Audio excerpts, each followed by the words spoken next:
Aujourd'hui, on va parler d'un sujet qui passionne en entreprise, qui fait beaucoup parler, un sujet sur lequel on aime s'épancher, qu'on aime critiquer.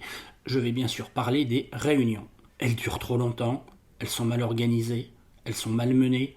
On se demande ce qu'on y fait ou ce que d'autres y font, on se demande pourquoi on y va et on se demande ce qui en est ressorti. Alors, est-ce que c'est un mal nécessaire ou est-ce qu'il y a des approches et des outils qui pourraient nous permettre de mieux gérer nos réunions et d'être plus efficaces? Eh bien, aujourd'hui, nous allons parler de ça avec Vincent Mendes, le fondateur de la start-up Aster.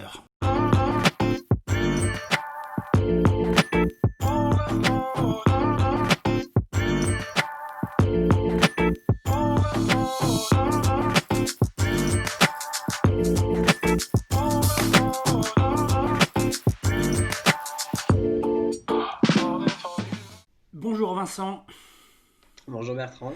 Alors, tu es le fondateur et le CEO de Aster, qui est une start-up dont on va parler aujourd'hui et dont on va notamment parler de sa contribution à la résolution d'un problème qu'on partage tous, qui est le problème de ces réunions qui nous pourrissent la vie au quotidien en entreprise. Mais avant, est-ce que tu pourrais te présenter puis dire deux mots de ton parcours d'entrepreneur et de ce qui t'a amené à penser et à adresser ce problème en fait? Oui, avec plaisir. En tout cas, merci pour l'invitation Bertrand. Donc Vincent, CEO d'Aster, c'est une boîte de 20 personnes entre Paris et Lyon. La société elle existe depuis 5-6 ans, mais Aster est live chez nos premiers clients grands groupes depuis 2 ans. Et donc moi j'ai un parcours d'ingénieur à la base, j'ai fait les arts et métiers. Et en fait j'ai créé ma société avec mes associés pendant mes études, enfin à la fin de mes études. Donc j'ai jamais réellement travaillé en fait avant, avant de créer Aster, mais j'avais déjà bien conscience du sujet que pouvaient représenter les réunions. Comment est-ce qu'on en est arrivé à travailler là-dessus? En fait, initialement, on était très focalisé sur l'efficacité du travail en équipe de manière générale. Notamment comment est-ce que des personnes avec un certain nombre de valeurs, de personnalités, de motivations différentes arrivaient à collaborer efficacement. Et en fait, on s'est rendu compte qu'il y a beaucoup de choses qui se jouaient en réunion. Quoi qu'on en dise, la collaboration elle s'opère avant tout en réunion et que ces réunions étaient une pain énorme en entreprise. Donc quand on a commencé à parler à deux trois boîtes, à deux trois entreprises, elles ont tout de suite adhéré au projet et ce qui a permis de vendre Aster à des grands groupes avant même de l'avoir développé. Voilà pour le parcours. D'accord, mais effectivement, tu as raison, pour beaucoup d'entreprises, l'essentiel du travail se passe en réunion, l'essentiel de l'expérience employée se passe en réunion, à tel point que les gens ne savent même pas travailler en dehors des réunions, ce qui, quand tu n'es pas habitué à fonctionner comme ça, peut être assez traumatisant quand tu bosses avec. S'il y a un sujet dont on parle partout et qui fait consensus dans toutes les entreprises, c'est que les réunions sont un problème. Elles sont un problème parce qu'il y en a trop, parce qu'on y passe beaucoup trop de temps sans avoir l'impression d'y travailler, d'y faire quelque chose. On ne sait pas pourquoi on y va, on ne sait pas ce qu'on doit en ressortir. Elles ne sont même pas parfois suivies des faits. Donc à un moment, soit on considère qu'on les supprime, soit que c'est un mal nécessaire, mais c'est pas forcément productif et intéressant, soit on essaye de les optimiser, de les encadrer. Et c'est ce que tu as essayé de faire avec Aster. Tout à fait, tout à fait, tu as raison. En fait, il y a beaucoup d'outils qui visent à rendre les réunions plus sympas, plus efficaces, etc. On connaît des outils de tableau blanc, de management visuel, etc. Mais en fait, avant de développer quoi que ce soit, quand on s'est penché sur le sujet vraiment de la réunion, de son fonctionnement, de son workflow, de ses problèmes que l'on vit tous les jours en entreprise, on se rend compte que il y a deux grands facteurs d'inefficacité à la réunion. Il y a l'amont et l'aval. Il y a la préparation de la réunion d'un côté et il y a son suivi. Si ces deux choses-là sont réglées, le pendant, il est bien plus court, bien plus efficace, bien plus engageant et motivant. Donc c'est pas le fait d'avoir un outil de tableau blanc pendant qui va changer la réunion qui de toute manière n'est pas préparée ou sur laquelle on va pas capitaliser derrière pour le suivi. Donc on s'est attaqué à ces deux problèmes qui, comme tu dis, encadrent finalement la réunion. Donc premier problème, la préparation. La réunion n'est pas suffisamment, voire pas du tout préparée par l'organisateur et ou les participants. Et quand je dis ça, c'est pas pour casser du sucre sur notre dos, c'est qu'on a déjà tellement de réunions dans la semaine et qu'à côté de ça, on doit quand même produire des choses. Si en plus il faut qu'on passe du temps à les préparer, on se retrouve très vite avec des journées de 15 heures et on inclut le week-end. Oui, avec notamment une manière, quelque chose qu'on utilise en entreprise pour compenser le fait qu'on n'ait pas le temps de préparer des réunions, c'est qu'on fait justement des réunions. Vu qu'on n'a pas le temps de poser un problème, de le structurer et pour le partager avec des gens et éventuellement d'attendre des retours, ou alors de se dire on fera la réunion après, mais déjà que tout le monde ait toutes les données du problème, justement vu qu'on n'a pas le temps de préparer, faisons une réunion à la place. Donc on fait des réunions, même des réunions préparatoires. Et c'est quand j'entends le terme, on va faire une réunion de travail. Je sais pas si ah oui, parce que donc il y a des réunions où on bosse pas. Il y a des réunions où on fait rien, où on est improductif. Mais il y en a. Ce sont des réunions où on partage justement de l'information, alors que le partage d'information, il devrait être fait en mode préparatoire pour que la réunion, elle serve à prendre des décisions et à acter des choses et à résoudre des problèmes ensemble. Pas à préparer et à partager l'info. Écoute, non, c'est hyper intéressant. T'as raison, c'est-à-dire qu'on va faire une réunion pour préparer la réunion, puis on fait la réunion, puis après on fait une réunion pour débriefer de la réunion. Donc on se retrouve avec des agendas qui sont extrêmement anxiogènes, qui contribuent à ce que les gens se perdent, soient pas efficaces, soient sur des plages horaires qui sont indécentes parfois. Tu as entièrement raison. La clé d'une préparation réussie, c'est une préparation qui se fait en asynchrone. Elle se fait en amont, elle se fait en asynchrone, et le mieux, c'est quand elle se fait en asynchrone de manière collaborative. Il y a des réunions, comme on connaît la startup Alan qui market très bien ça, hein, où ils font quasiment du zéro réunion parce que tout se fait en asynchrone. Bon, il y a beaucoup de choses très positives dans la réunion. Il y a du lien social, il y a la notion d'engagement collectif autour d'une mission, d'objectif, donc c'est hyper positif quand elle est efficace. La préparation, elle doit effectivement être asynchrone. Je vais faire une réunion parce que j'ai besoin de résoudre un problème. Super, mon problème il est là. Bon alors, moi j'ai telles idées, etc. Vous en pensez quoi? Moi je pense que tu devrais regarder ça. Et puis tiens, voilà des infos, ça pourrait t'aider là-dessus. Oui, mais qu'est-ce que tu veux dire par là? Il y a tout un pack qui se fait, qui prend pas du temps aux personnes en fait. Elles apportent de l'info, elles font réfléchir l'organisateur ou la personne qui doit résoudre le problème. Quand on est dans un cas de résolution de problème, hein, par exemple, ça peut être n'importe quoi. Mais en tout cas, ce temps, ça n'a pas lieu de prendre 12 fois 1 heure, donc 12 heures, à l'entreprise pour en fait ramener cette information-là. Non, ça se fait en asynchrone, ça se prépare, et quand on arrive en réunion, on la déclenche quand en fait, ah mais c'est bon, le problème il est cadré, on a les informations, là il va falloir trancher, il va falloir débattre, là la réunion elle va être efficace. Donc on arrive en réunion, tout le monde est prêt parce qu'on a contribué en asynchrone sur la préparation. Et là, la réunion, elle est très engageante, très motivante et très productive. La décision qui va en ressortir sera éclairée. Voilà, l'une des choses qu'on a fait avec Aster, c'est qu'on facilite la préparation en asynchrone au fil de l'eau, plutôt que de prendre du temps pour préparer une réunion, ce qu'on ne fera jamais de toute manière. Sauf si on est en gros si on est stagiaire et qu'on nous a pas trouvé de boulot par la machine à café et les photocopieuses, on va nous demander de faire les slides pour la présentation du tuteur de stage. Mais sinon, globalement, voilà, nos réunions de tous les jours, on prend pas du temps pour les préparer. Bon bah non, la réunion là, elle va se faire au fil de l'eau. Je reçois de l'info, tiens, c'est intéressant pour cette réunion, j'alimente, tiens, je contribue à un sujet, à un problème, et pam, là on est mûr. Là on va réserver une salle et on va se rencontrer. On voit les agendas qui se libèrent de cette manière-là et les Et moments qui sont beaucoup plus efficaces. Et il y a encore pire que ça, c'est ce que j'appelle les réunions routinières. Le point du lundi matin avec toute l'équipe. Mais à force de passer les mêmes points en revue, à force de... En fait, alors là, pour le coup, on prépare plus rien. On vient parce que le truc il est dans l'agenda et de toute façon la réunion elle est récurrente, etc. C'est plus préparé, c'est plus. Et ça, je crois que tu as aussi une solution pour tout ce qui est routinier avec du suivi entre les réunions routinières également. Ouais, tu as entièrement raison. En fait, notre conviction, c'est notre baseline en fait, hein. On veut transformer les réunions en rituels d'équipe.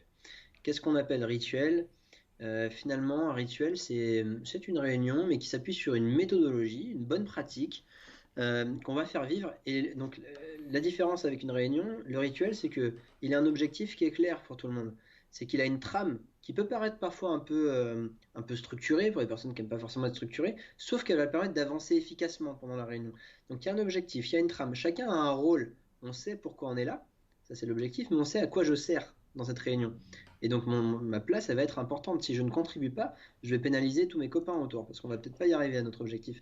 Donc il y a la notion de rôle, la notion de trame, la notion de timing qui est très importante qui inclut dans la trame, la notion d'objectif, de rythme. Et donc voilà pourquoi en fait on se dit qu'en généralisant le rituel, en transformant la réunion en rituel d'équipe, c'est une bonne manière d'avoir finalement une préparation qui se fait toute seule et puis un suivi qui est automatique. Hein. Ça, c'est la partie outil, c'est notre solution Aster qui le permet.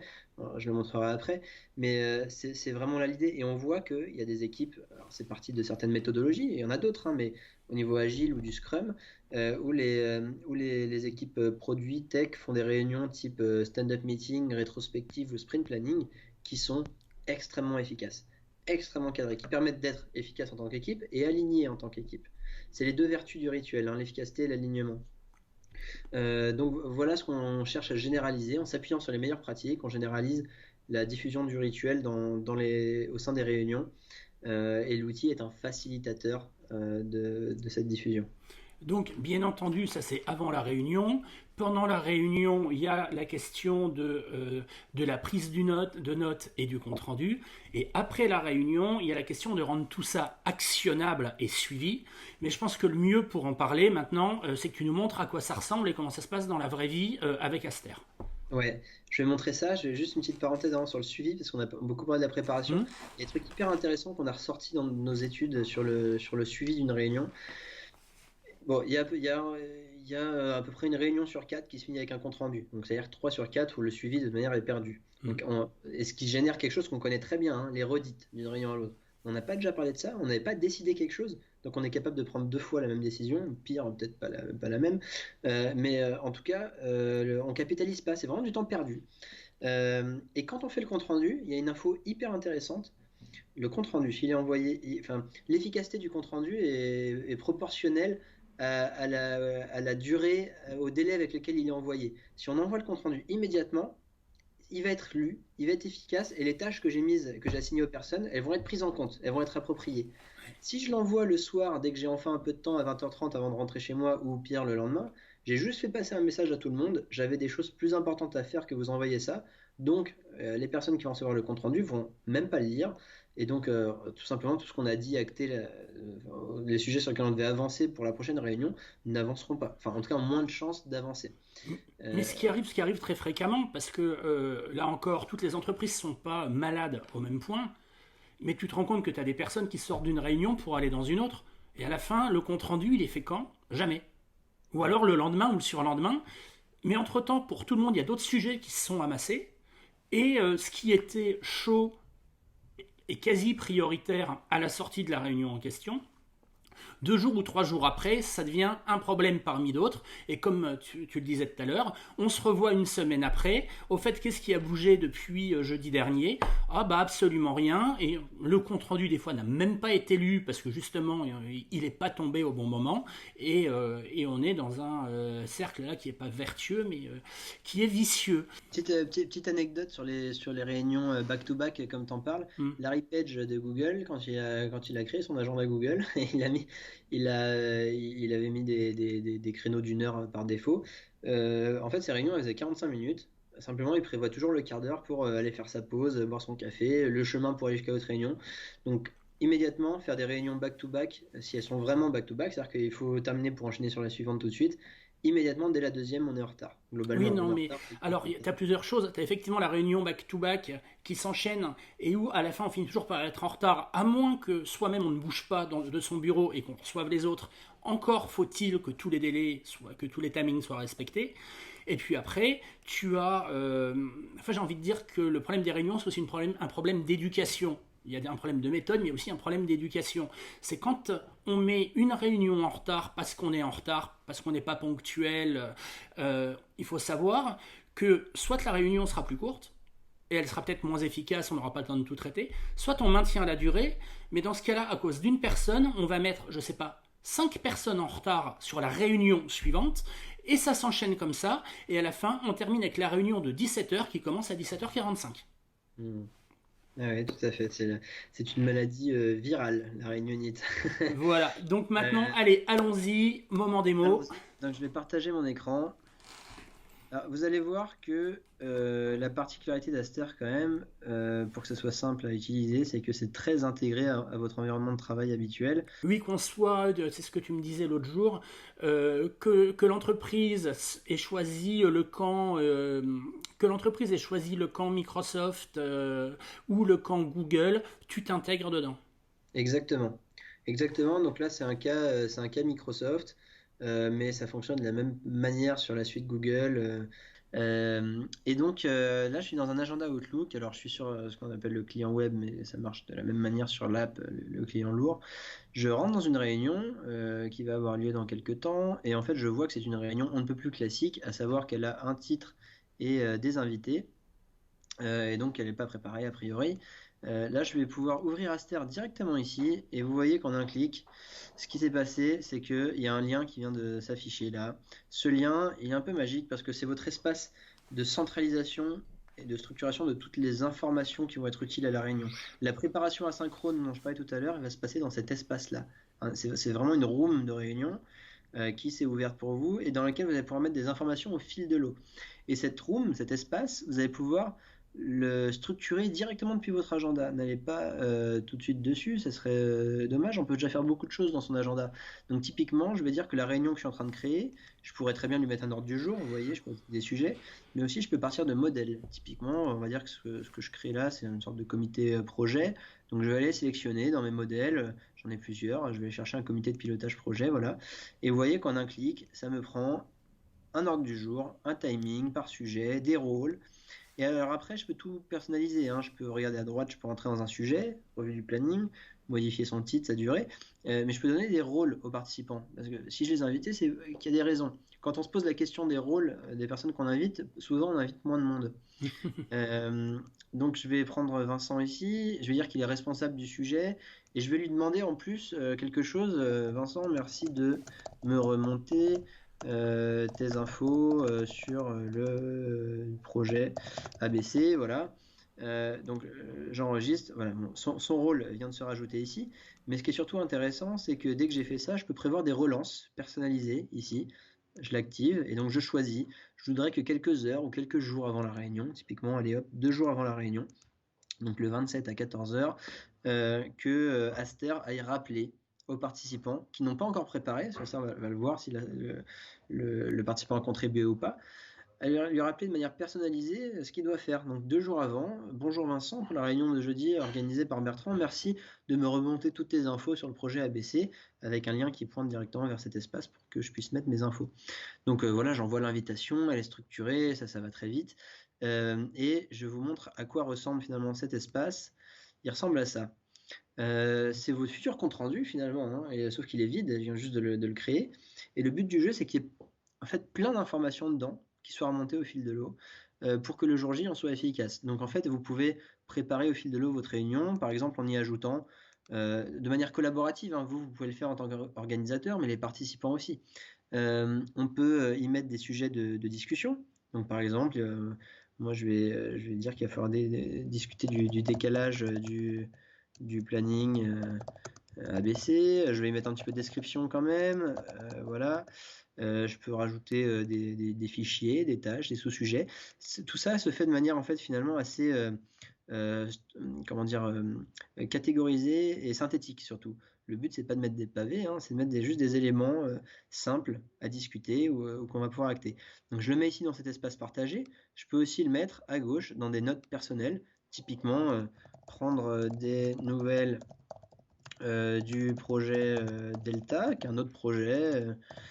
Bon, voilà, je me dis que c'est une note personnelle, et là je me le mets là, donc c'est un petit post-it qui est juste pour moi, il n'y a que moi qui vais le voir. Je peux aussi mettre des post-it publics, où je vais taguer des personnes, par exemple, il n'y a que moi dans cette réunion là, mais je pourrais taguer Vincent. Hop, où en es-tu?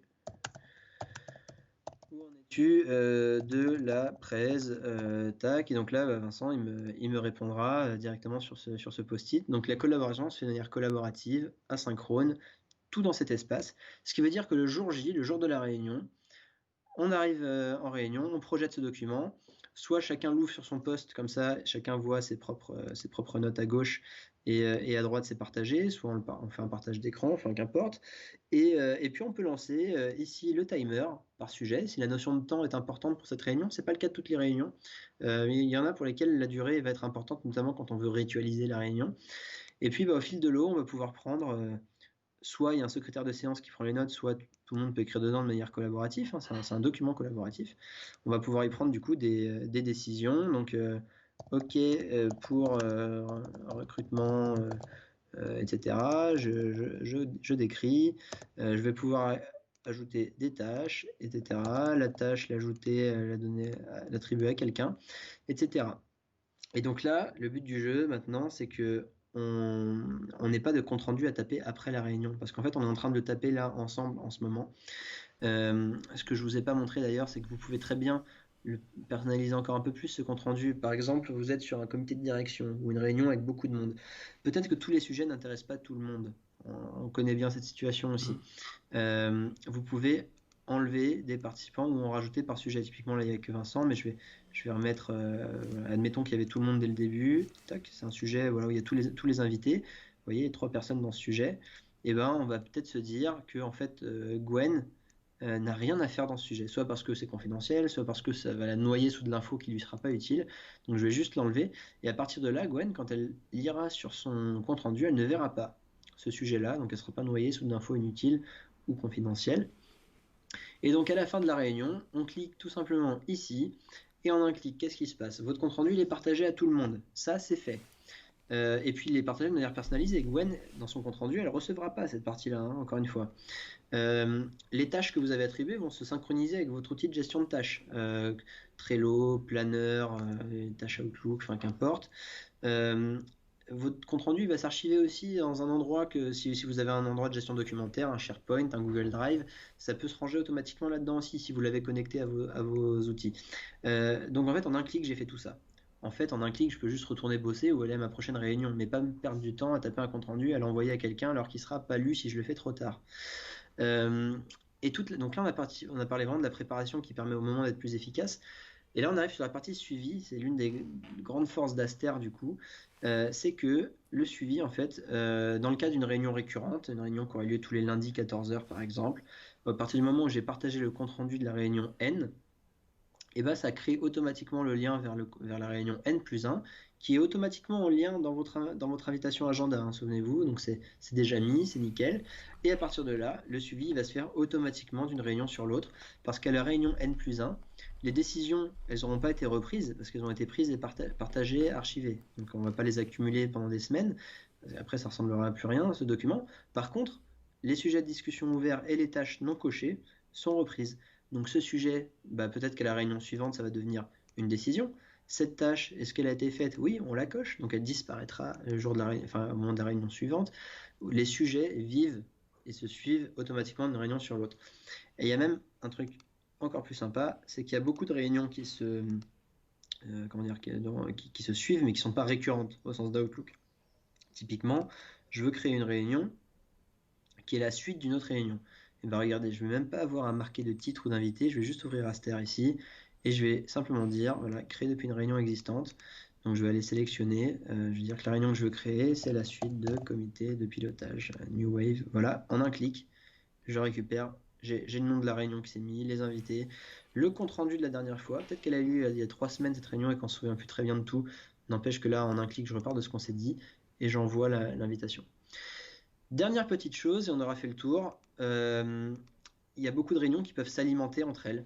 Je vais reprendre l'exemple de mon comité de direction. Et peut-être que votre codir il serait encore plus efficace s'il avait à disposition, s'il démarrait par les quelques grandes informations ou décisions, KPIs, qu'importe, qui sont issues des réunions de service qui ont lieu sous le codir chaque semaine, par exemple.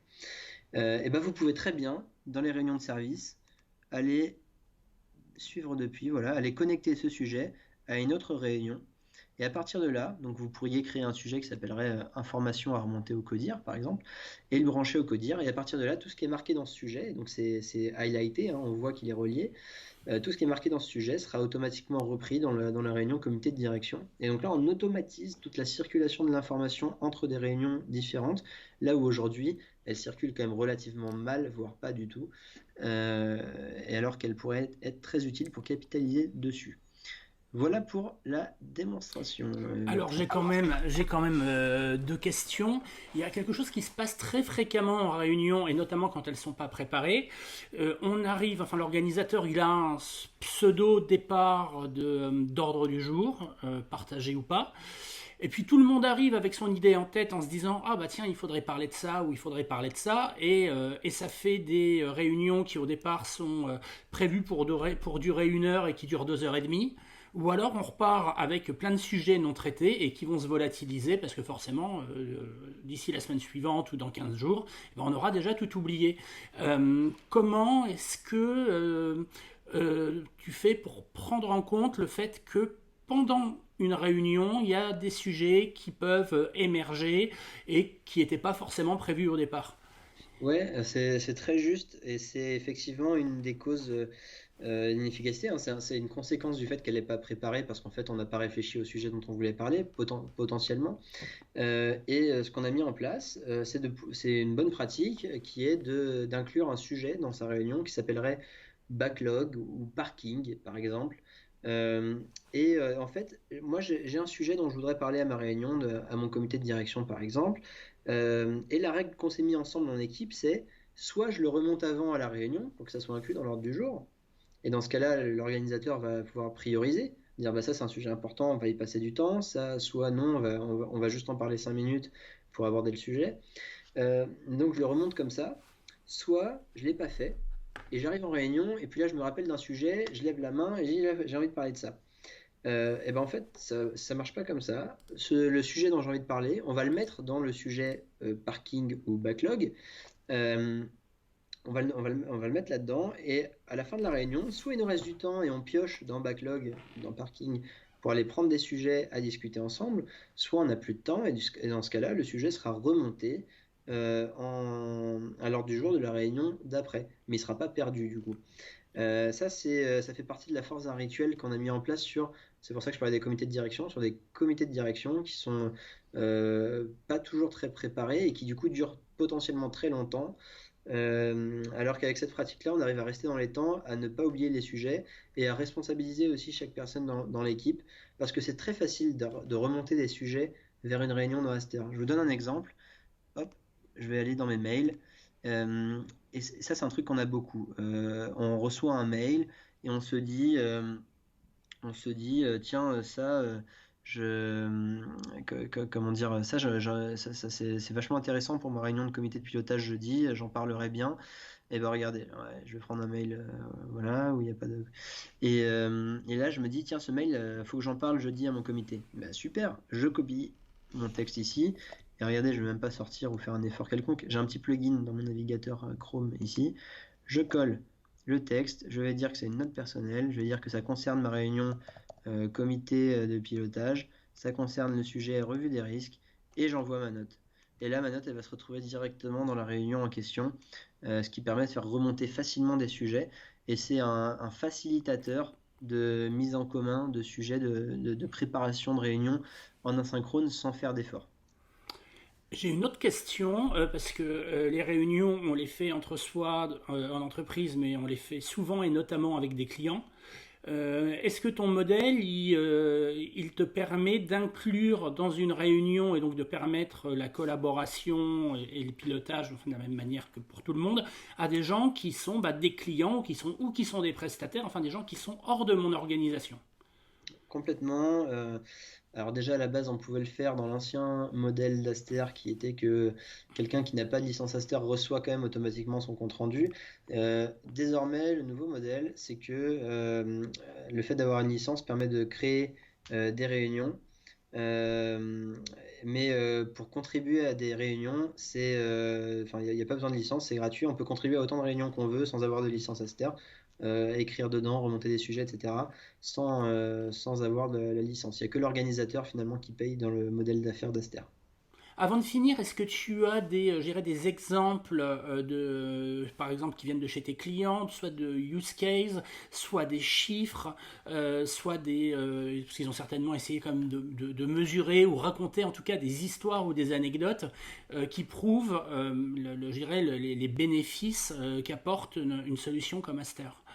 Ouais, complètement. Le grand cas d'usage d'Aster, c'est la réunion récurrente structurante. La réunion récurrente où on doit prendre des décisions, où on doit aligner l'équipe, où on doit piloter l'activité de manière efficace. Parce que si cette réunion-là, elle n'est pas efficace, eh ben, en fait, elle fait partie du squelette de la colonne vertébrale de l'organisation, cette réunion. Que ce soit un comité de pilotage, un comité de direction, des comités décisionnels, etc. Elles font vraiment partie de la colonne vertébrale de l'organisation et il faut qu'elles soient efficaces. Et en plus, il y a une notion d'exemplarité derrière qui peut pousser à d'autres réunions d'être elles-mêmes plus efficaces. Donc, ces réunions récurrentes-là sont un grand cas d'usage d'Aster. Niveau ROI, en fait, on mesure plein de choses pour nos clients. On mesure la diminution du temps passé en réunion. C'est très simple, hein, notre moyenne elle se situe entre 20 et 25% de temps passé en moins en réunion, mais la moyenne ne veut pas dire grand chose. C'est intéressant de se rendre compte qu'il y a des réunions qui ne diminuent pas en termes de durée, parce que de toute manière la durée était déjà bonne, et d'autres qui vont simplement être divisées par deux. Par deux, parce que ne serait-ce que d'arriver avec des sujets préparés, on est nettement plus efficace et on ne crée pas une deuxième réunion, même parfois pour réunion de préparation, réunion de décision. Donc les durées de réunion, on va aussi remonter le nombre de décisions qu'on prend en réunion, de sujets qu'on aborde. Donc là, on a vraiment une finesse, une granularité dans l'analyse sur la productivité en tant que telle de la réunion, sur le nombre de personnes qui ont préparé en amont, qui ont collaboré. Donc plein de stats intéressantes qui permettent de mapper finalement à l'échelle d'une organisation les différents types de réunions. Ok, merci Vincent, merci pour ton temps et merci pour la démo. Merci à toi Bertrand. Allez, salut, bonne journée. Salut.